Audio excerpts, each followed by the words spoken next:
नमस्कार, आप देख रहे हैं इंडिया टीवी। आपके साथ मैं हूं मीनाक्षी जोशी। सुबह के 10 बज रहे हैं। वक्त है दमदार 10 का। दमदार 10 में आज बात होगी सीएम योगी के प्रयागराज दौरे की। महाकुंभ को भव्य बनाने वाले सभी कर्मचारियों का आज वो धन्यवाद करेंगे। वहीं दिल्ली विधानसभा में आज सीएजी की रिपोर्ट पर चर्चा होनी है। साथ ही डिप्टी स्पीकर का चुनाव भी होगा। बिहार के लोगों को भद्दी गालियां देना टीचर को कैसे पड़ा महंगा, बताएंगे आपको। साथ ही पुणे की सरकारी बस में महिला से रेप करने वाले आरोपी की पुलिस ने कैसे की पहचान। टीएमसी की मीटिंग में 2026 विधानसभा की रणनीति पर होगी चर्चा। संभल मस्जिद के रंगाई पुताई को लेकर नया विवाद हुआ शुरू। तेलंगाना में हुए सुरंग हादसे में फंसे लोगों को निकालने के लिए कैसे चल रहा है बचाव कार्य। उत्तर प्रदेश में एनकाउंटर की कार्रवाई जारी है। $50 लाख दो अमेरिकी नागरिकता पाओ, कहा गया ट्रैप का गोल्डन कार्ड। लेकिन सबसे पहले बात दिल्ली की एक यूनिवर्सिटी में हुए नॉनवेज पर बवाल की। दिल्ली की साउथ एशियन यूनिवर्सिटी में इस वक्त टेंशन है क्योंकि दो गुटों के बीच में मारपीट और हंगामा हुआ है। यह मारपीट और हंगामा महाशिवरात्रि के दिन नॉनवेज परोसने को लेकर हुआ है और इसी के बाद साउथ एशियन यूनिवर्सिटी में टेंशन है। दरअसल कल हिंदुओं का पवित्र त्योहार महाशिवरात्रि था और इस दौरान कुछ लोग उपवास भी रखते हैं, कुछ लोग फलाहार करते हैं। लेकिन आरोप यह है कि मेस में व्रती छात्रों के सामने नॉनवेज परोसा गया। व्रत रखने वाले छात्रों पर नॉनवेज भी फेंका गया और एसएफआई कार्यकर्ताओं ने व्रती छात्रों के साथ मारपीट भी की। दरअसल महाशिवरात्रि को लेकर करीब 110 छात्रों ने मेस प्रशासन से अपील की थी कि उन्हें सात्विक भोजन दिया जाए, जिस मांग को स्वीकार करते हुए प्रशासन ने दो अलग अलग मेस में से एक मेस में सात्विक भोजन की व्यवस्था की। लेकिन कुछ छात्रों ने जानबूझकर धार्मिक सौहार्द बिगाड़ने का प्रयास किया। आपको बता दें कि साउथ एशियन यूनिवर्सिटी एक इंटरनेशनल यूनिवर्सिटी है जो सार्क देशों के छात्रों के लिए बनाई गई है। इसका गठन 2010 में हुआ था, लेकिन 2023 में यह दिल्ली के मैदानगढ़ी में अपने कैंपस में शिफ्ट हो गया।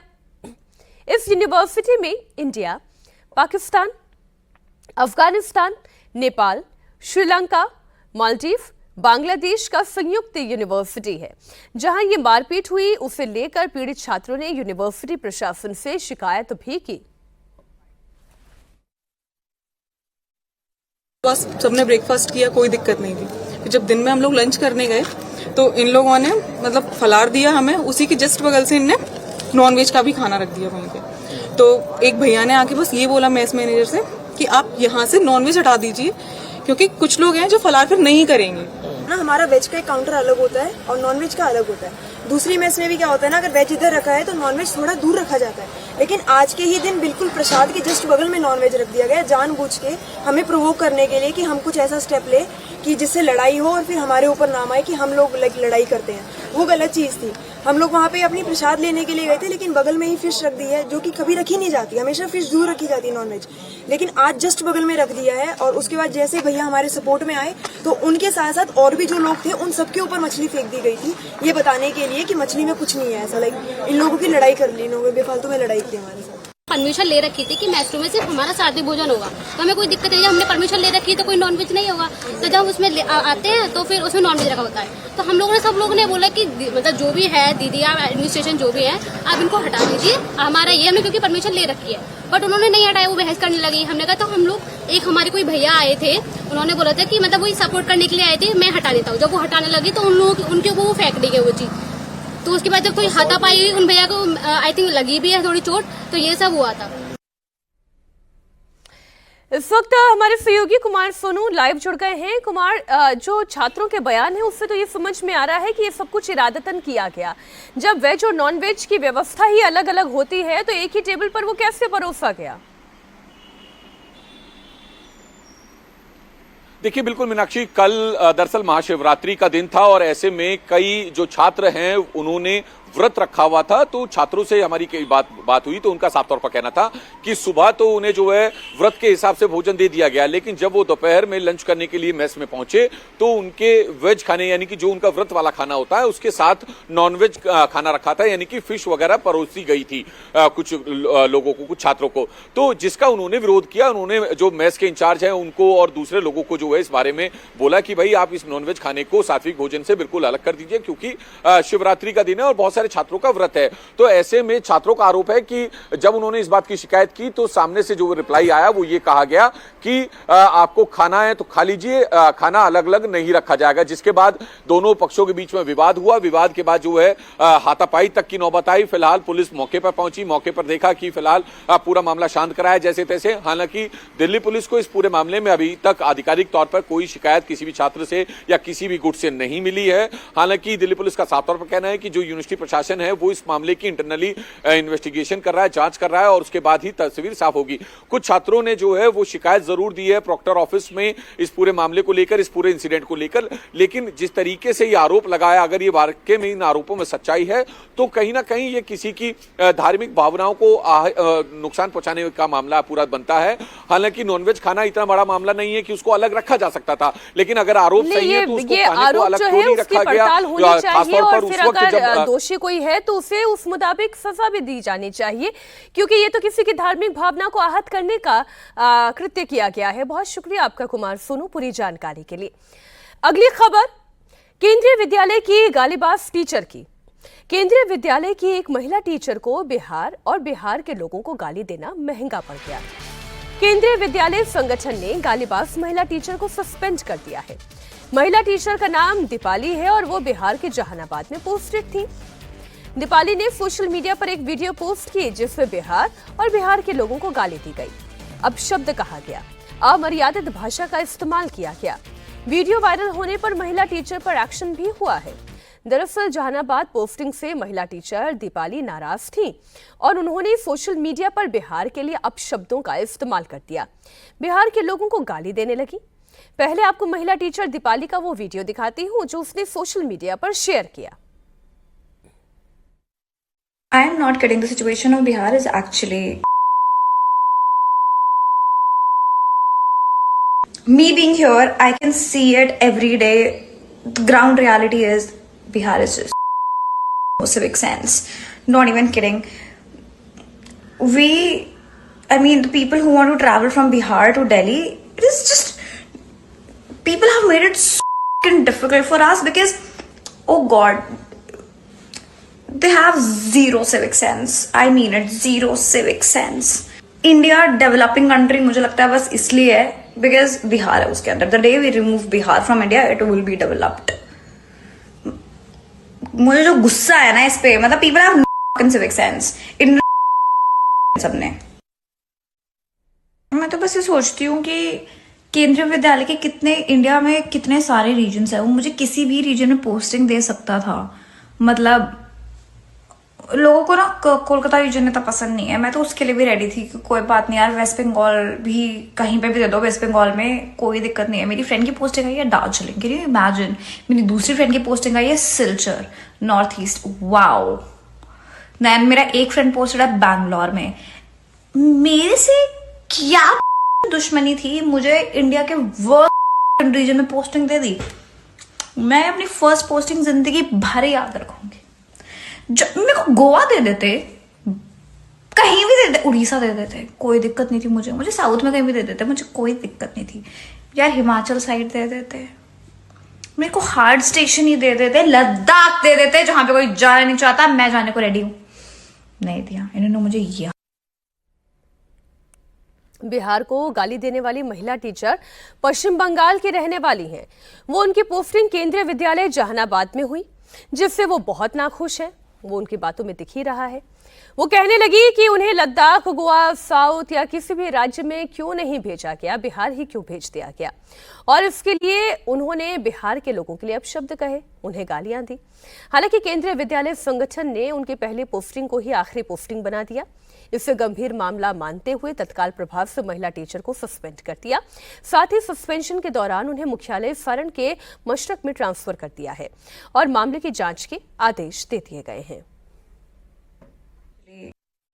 ये जो भी कुछ है ये आधिकारिक तौर पर हम ऑथराइज नहीं हैं और विभाग को सूचना दे दी गई है। संगठन के द्वारा कार्यवाही चल रही है, संगठन इसके लिए कार्यवाही करेगा। कार्रवाई उनके खिलाफ हो गई है, उनका निलंबन हो गया है। केंद्रीय विद्यालय की महिला टीचर दीपाली शाह के खिलाफ एक्शन की मांग को लेकर बिहार की सांसद शांभवी चौधरी ने भी चिट्ठी लिखी थी। शांभवी चौधरी का कहना है कि ऐसे टीचर को केवल सस्पेंड ही नहीं बल्कि बर्खास्त कर देना चाहिए। दीपाली शाह जो केंद्रीय विद्यालय की टीचर, उनका सोशल मीडिया पे एक वीडियो बहुत ज्यादा वायरल हो रहा था जिसमें उन्होंने बिहार के लिए अपशब्द का प्रयोग किया, गालियां देके बिहार को कोसा और सिर्फ पूरे बिहार के लिए नहीं पर पूरे देश के लिए ये एक सोचने वाली बात है कि वो केंद्र विद्यालय की शिक्षक कैसे बन गई अगर वो ऐसे भाषा का उपयोग करती है। इसीलिए हमने कमिश्नर को एक चिट्ठी लिखी थी और आभार व्यक्त करेंगे कमिश्नर का जिन्होंने उन्हें तुरंत निलंबित किया। पर सिर्फ सस्पेंड कर देना सोल्यूशन नहीं है, उनको टर्मिनेट करना जरूरी है क्योंकि जिस तरीके से वो अपने वोकैबुलरी को यूज करती, जिस तरीके से वो अपनी बातों को यूज रख रही थी, जिस तरीके से उन्होंने बिहार को एक कह सकते जिस तरह से उन्होंने बिहार के बारे में एक बहुत भद्दा पिक्चर प्रेजेंट करने का प्रयास किया है, ऐसे इंसान को बिहार में रहने का तो क्या शिक्षक बनने का कोई अधिकार नहीं है। केंद्रीय विद्यालयों की गिनती देश के टॉप स्कूल्स में होती है। सरकारी स्कूलों की बात करें तो हर माता पिता की इच्छा होती है कि उनके बच्चों का एडमिशन केंद्रीय विद्यालय में हो, लेकिन सोचिए जहां ऐसी टीचर्स हों जिन्हें अपने देश से लगाव ना हो, जिनके अंदर क्षेत्रवाद कूट कूट कर भरा हुआ हो, जिनमें क्षेत्र और भाषा के नाम पर जहर भरा हुआ हो, वो बच्चों को कैसे शिक्षा देंगी। वीडियो वायरल होने पर सोशल मीडिया पर लोगों ने महिला टीचर को खूब खरी खोटी सुनाई, महिला टीचर पर एक्शन की मांग की। लोगों ने कहा कि जिस बिहार को गाली दी गई है, देश को पहला राष्ट्रपति देने वाला वही बिहार है। जिस बिहार को गाली दी गई उसी बिहार में नालंदा है जहां से दुनिया में शिक्षा की अलग जगी। वो बिहार जो बुद्ध और महावीर की धरती है, उस बिहार को गाली दी गई। जिस बिहार ने राष्ट्रकवि रामधारी सिंह दिनकर को दिया, उस बिहार को गाली दी गई। इसलिए महिला टीचर दीपाली पर एक्शन की मांग तेज होती चली गई। पूरे राज्य को, जिस राज्य का अपना एक गौरवशाली इतिहास है, गौरवशाली परंपरा है और आज भी बहुत सारे मामले में बिहार देश के पैमाने पर वो अपना जो वो पुराना ख्याल है, जो एक संपन्न विरासत हमारी है, उस विरासत के प्रति बिहार के लोग सजग रहते हैं और यहाँ दूसरों का बहुत सम्मान है। वहाँ एक महिला बिहार में अपनी हुई पोस्टिंग को लेकर और बिहार वालों को यह कह रही है कि यहाँ के लोगों के पास कोई सिविक सेंस नहीं है और इंडिया डेवलपिंग कंट्री कहता है लेकिन बिहार तो बिल्कुल ये है, हम और गाली दे रही है एक तरह से, जिसको दोहराया नहीं जा सकता है। तो दमदार दफ्तर में अब बात होगी पुणे रेप केस की, जिस पर महाराष्ट्र में जमकर पॉलिटिक्स भी हो रही है। 48 घंटे के बाद भी पुणे रेप के आरोपी का पुलिस को कोई सुराग नहीं लगा है। आरोपी दत्तात्रेय रामदास पुलिस के शिकंजे से दूर है। पुलिस की 8 टीम अलग अलग लोकेशन पर दबिश दे रही है। आरोपी पर पुलिस ने 1 लाख का इनाम घोषित कर दिया है। वारदात मंगलवार सुबह की है। पीड़िता की शिकायत के आधार पर पुलिस ने सीसीटीवी की मदद से आरोपी की पहचान की। फडणवीस सरकार एक्शन में है। खुद मुख्यमंत्री फडणवीस ने पुणे के कमिश्नर से बात की और कड़ी कार्रवाई का निर्देश दिया है। सबसे पहले आपको बताते हैं कि आखिर आरोपी ने भीड़भाड़ वाले बस डिपो पर वारदात को कैसे अंजाम दिया। सबसे बड़ी हैरानी की बात तो यह है कि वारदात पुलिस स्टेशन से महज 100 मीटर की दूरी पर हुई। पुलिस के मुताबिक वारदात मंगलवार सुबह 5:45 से 6:30 बजे के बीच की है और महिला पुणे से अपने गांव सतारा जाने के लिए बस पकड़ने के लिए पहुंची थी। आरोपी ने दीदी कहकर महिला से बातचीत करनी शुरू की और गांव के लिए बस दिलाने का भरोसा करके खाली बस की तरफ लेकर गया। उस वक्त बस में रोशनी बिल्कुल नहीं थी। जब लड़की ने सवाल पूछा तो आरोपी ने कहा कि लोग अंदर हैं, वो खुद जाकर देख सकती हैं। जैसे ही लड़की बस के अंदर गई, आरोपी ने बस को लॉक कर दिया और इस घिनौनी वारदात को अंजाम दिया। वारदात के बाद पुणे के स्वारगेट बस डिपो पर सिक्योरिटी बढ़ा दी गई, लेकिन आखिर पुलिस को अब तक कैसे चकमा देता रहा आरोपी? पीड़ित ने किसके कहने पर पुलिस से शिकायत दर्ज कराई? समझिए साकित राय की इस रिपोर्ट में। फिलहाल इस वक्त हम पुणे स्थित स्वारगेट बस डिपो के ठीक बाहर मौजूद हैं। मैं अपने कैमरामैन से कहूंगा कि वो इस जगह को दिखाए क्योंकि इस पृष्ठभूमि को समझना बेहद जरूरी है। अगर आप देखें तो इस वक्त सुबह का समय हो रहा है लगभग और बस जिस तरह से लगातार आपको आती हुई नजर आएंगी, आपको ये बात समझने में देर नहीं लगेगी कि ये कितना बिजी बस स्थानक है। खास तौर पर अगर आप देखें तो पुणे के बिल्कुल बीचों बीच स्थित ये बस स्टॉप है। तो ऐसे में यहाँ से राज्य के किसी भी हिस्से में अगर आप जाना चाहें तो यहाँ से बसें निकलती हैं। जिस शिवशाही बस में 26 वर्षीय महिला के साथ दुष्कर्म हुआ, वो अगर आप देखें तो जहाँ पर पुलिस की इस वक्त 2 गाड़ियाँ लगी हुई हैं इन बस स्टॉप की दूसरी तरफ, वहीं पर आप अगर देखें तो ये 2 पुलिस वैन है। पुलिस वैन के ठीक बीचों बीच वो बस खड़ी थी।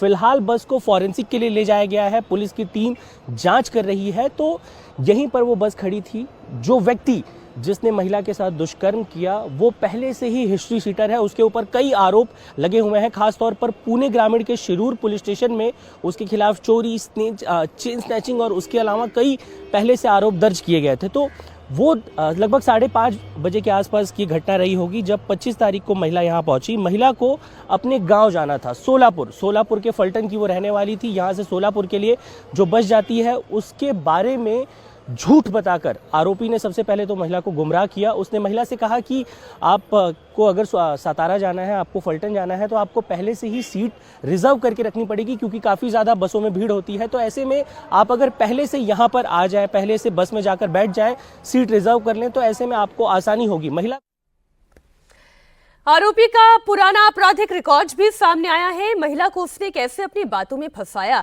दरिंदगी को कैसे अंजाम दिया, पुणे की डीसीपी ने वारदात के बारे में जानकारी दी। सुनिए। एक 26 साल की लड़की है, वो पूना से अपने गांव सातारा में फलटन को ले जा रही थी। तो वो 5:30 पौने 6 बजे के दरमियान स्वारगेट बस स्टैंड पे बैठी थी, बस के लिए वेट कर रही थी। तो दैट टाइम ये जो आरोपी है ये इसके पास आया है। उसने उससे पहचान कर खुद का मतलब पहचान बढ़ाई और फिर उससे पूछा कि दीदी तुम कहाँ जा रही हो, ऐसा मीठा मीठा बोल के उससे इन्फॉर्मेशन निकलवाई कि वो कहाँ जा रही है। और जब उसने बोला कि मुझे फलटन जाना है तो उसने बोला कि फलटन की बस तो वहाँ पर लगी हुई है, आप यहाँ क्यों बैठे हो, चलो मैं आपको बिठाता हूँ। तो लड़की ने बोला कि इधर ही लगती है। तो बोला नहीं मुझे पता है, बोले मैं 10 साल से यहीं पर रहता हूँ। तो वो उसको मीठा बोल के वहाँ पर लेके गया। तो लड़की ने पूछा कि बस में तो अंधेरा है। तो उसने बोला कि ये रात की लेट हुई थी बस, वो अभी है, वो अभी निकलने वाली है, तो आप चाहे तो ऊपर जाके टॉर्च से देख लो वहाँ पर लोग है या नहीं है करके। तो ऐसा बोल के उसने बोला कि ऊपर जाके देखने के लिए बोला। तो लड़की ऊपर जाके टॉर्च से देखने लगी। दैट टाइम वो अंदर आया, उसने दरवाज़ा बंद किया, फिर ये सब उसके साथ ज़बरदस्ती की उसने। पुणे में जो हुआ उससे पूरे महाराष्ट्र में बहुत गुस्सा है। सरकार पब्लिक के सेंटिमेंट को समझते हुए वारदात के बाद से एक्शन में है। आज दोपहर 12 बजे मुंबई में परिवहन विभाग ने एक बड़ी मीटिंग बुलाई है। बैठक में राज्य के सभी बस डिपो की सुरक्षा की समीक्षा की जाएगी। साथ ही पुणे के परिवहन विभाग से 7 दिन में वारदात को लेकर रिपोर्ट भी तलब की गई है। अब बात सनातन के सबसे बड़े महासमागम की। तीर्थराज में सनातन के सबसे बड़े महापर्व महाकुंभ पूर्ण हो चुका है। प्रयागराज में 45 दिनों तक भव्य दिव्य महाकुंभ चला। इसमें 66 करोड़ से ज्यादा श्रद्धालुओं ने आस्था की डुबकी लगाई। दुनिया के सबसे बड़े आयोजन के संपन्न होने पर आज सीएम योगी प्रयागराज पहुंच रहे हैं। अब से थोड़ी ही देर में वो प्रयागराज पहुंचेंगे और इस सफल आयोजन के लिए पुलिसकर्मियों, सफाई कर्मियों, नाविकों को सम्मानित करेंगे। साथ ही महाकुंभ के समापन का औपचारिक ऐलान भी करेंगे। आपको बता दें कि 13 जनवरी से 26 फरवरी तक चलने वाले महाकुंभ में जिसमें देश ही नहीं बल्कि पूरी दुनिया से लोग आए, उन्होंने आस्था की डुबकी लगाई। राष्ट्रपति से लेकर प्रधानमंत्री तक, उद्योगपति से लेकर देश के हर स्टेट के लोग आए। ऊंच नीच जाति पाति का हर भेद यहाँ मिटते हुए हमने देखा। हर वर्ग एक स्नान करता हुआ दिखाई दिया। 45 दिनों के इस महा आयोजन में 66 करोड़ से ज्यादा श्रद्धालुओं ने स्नान किया। प्रधानमंत्री, राष्ट्रपति समेत दुनिया भर से तमाम बड़ी हस्तियां इसकी साक्षी बनी। राजनीतिक से लेकर बॉलीवुड तक के तमाम दिग्गजों ने डुबकी लगाई। महाकुंभ के पूर्णता पर रेल मंत्री अश्विनी वैष्णव भी प्रयागराज पहुंचे। इस पूरे आयोजन को रेलवे के लिए एक अचीवमेंट बताया। रेलवे के सभी विभागों का बहुत अच्छा क्लोज कोऑर्डिनेशन रहा।